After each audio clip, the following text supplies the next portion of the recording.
சாப்பிடுங்க. ஏன் அத்தை இவ்வளவு பண்ணீங்க? ஏதாச்சும் ஒண்ணு மட்டும் பண்ண வேண்டியதானே? உங்களுக்கு செய்யாம வேற யாருக்கு செய்ய போற மருமகனே? சாப்பிடுங்க. என்னடி வேணும் பார்த்துட்டு இருக்க? சாப்பிடு.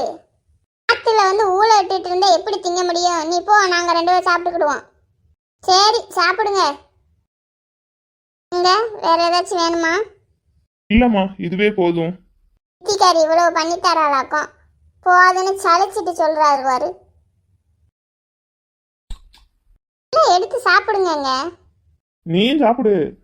சாப்பிட்டு நம்ம ஆத்தங்கரைக்கு போமா, வரீங்களா? சரி போலாம் வா. என்ன ஏப்பம் பழமா இருக்கு? காலையிலேயே இத்தனை வெரைட்டி சாப்பிட்டாச்சு. மதியம் எதுவும் வேண்டாம்னு சொல்லிடு. ரசம் சாதம் மட்டும் போதும். அங்க மதியம் எங்க அம்மா பிரியாணி பண்ணணும்னுச்சு.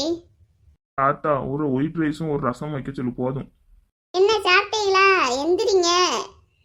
சாப்பாடு எல்லாம் நல்லா இருந்தது. மதியம் ஒன்றும் பண்ண வேண்டாம், ரசம் சாப்பாடு மட்டும் வைங்க.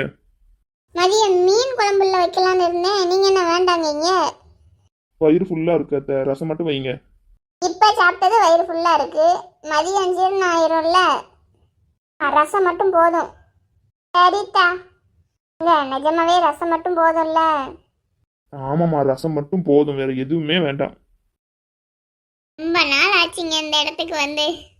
அப்பவே இங்க குளிக்கலாம்னு சொல்லியிருந்தா ட்ரெஸ் எடுத்துட்டு வந்திருப்போம்ல. இப்ப என்னங்க குளிங்க, ட்ரெஸ் காஞ்சிரும். நாளைக்கு காலையில வந்து குளிக்கலாம். இப்பதான் வயிறு ஃபுட்டா சாப்பிட்டு இருக்கு. அவசரத்துல எங்க அம்மாட்ட சொல்லாம வந்துட்டாங்க. விட்டு வாங்கு.